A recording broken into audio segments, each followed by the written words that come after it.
આજે આપણે પ્રવાસ કે મુસાફરી દરમિયાન સાથે લઈ જઈ શકાય તેવી ક્રિસ્પી અને ટેસ્ટી મેથી મસાલા ભાખરી બનાવીશું.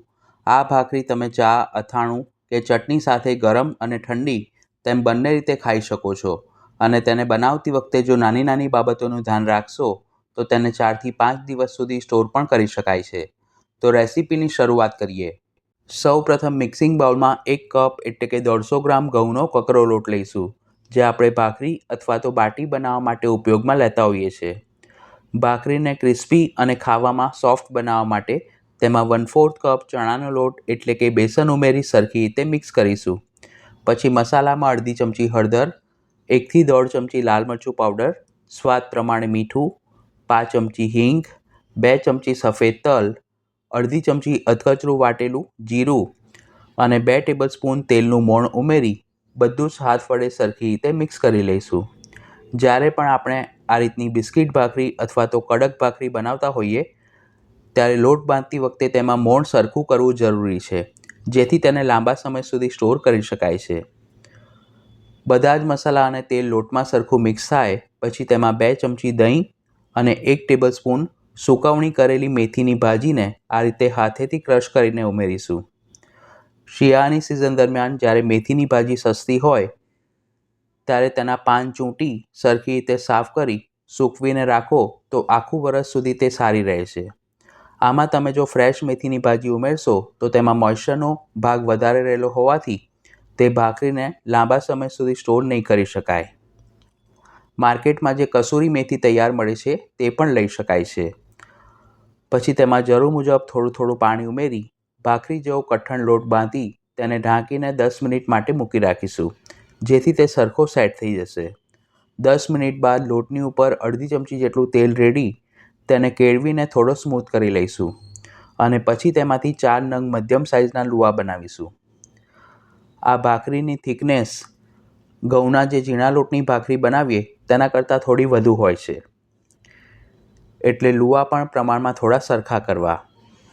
તમારી પાસે જો મેથીની ભાજી હાજર ન હોય તો તમે જીરું અને બાકીના મસાલા ઉમેરી સાદી બિસ્કિટ ભાખરી પણ આ જ રીતે તૈયાર કરી શકો છો. હવે આદળીને તેલથી ગ્રીસ કરી તેના ઉપર લુવાને મૂકી મધ્યમ જાડી ભાખરી વણી લઈશું. લોટ બાંધતી વખતે આપણે મોણ સરખું કર્યું છે અને તેને પ્રમાણમાં થોડો કઠણ બાંધ્યો છે, એટલે વણતી વખતે જો ભાખરી કિનારીથી ફાટે તો આંગળી અને અંગૂઠા વડે તેને આ રીતે સાંધતા જવું અને વણતા જવી.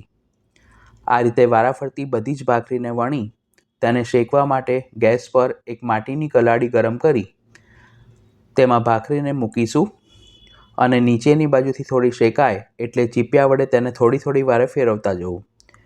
શેકતી વખતે ગેસની ફ્લેમ સ્લો ટુ મીડિયમ રાખવી.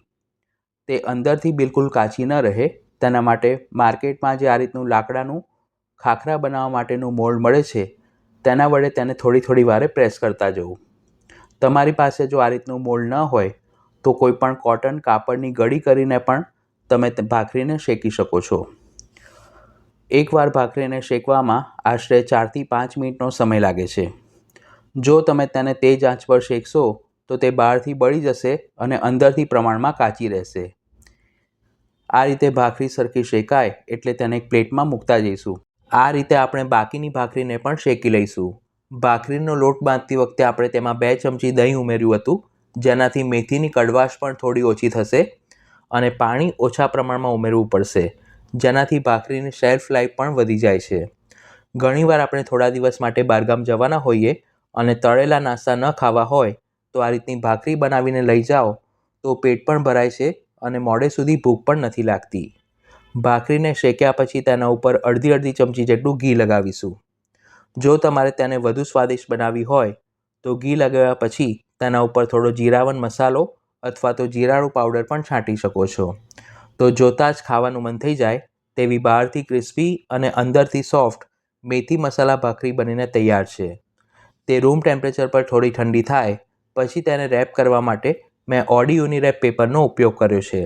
આ 100% ઇકો ફ્રેન્ડલી પ્રોડક્ટ છે. જો તમારે તેને ઓનલાઈન બાય કરવું હોય તો લિંક ડિસ્ક્રિપ્શન બોક્સમાં આપી છે. પેપરની વચ્ચે આ રીતે ભાખરીને ગોઠવી તેને સરખી રીતે રેપ કરી એરટાઇટ ડબ્બામાં ભરી તેને લાંબા સમય સુધી સ્ટોર કરી શકાય છે. આ પેપરમાં રેપ કરેલું ફૂડ ફ્રેશ રહે છે અને તેના સ્વાદમાં પણ બિલકુલ ફરક નથી આવતો. તો નાના મોટા બધાને ભાવે તેવી મેથી મસાલા ભાખરીની રેસીપી તમે પણ ઘરે જરૂર ટ્રાય કરજો. વિડીયો પસંદ આવી હોય તો તેને લાઇક કરી પોતાના ફ્રેન્ડ્સ અને ફેમિલી મેમ્બર્સ સાથે શેર કરજો. અને ચેનલ પર પહેલીવાર આવ્યા હો તો આવી ઇઝી અને ક્વિક રેસિપીઝ જોવા માટે તેને સબસ્ક્રાઇબ કરી બેલ આઇકોન પર ક્લિક કરજો. Thanks for watching this video.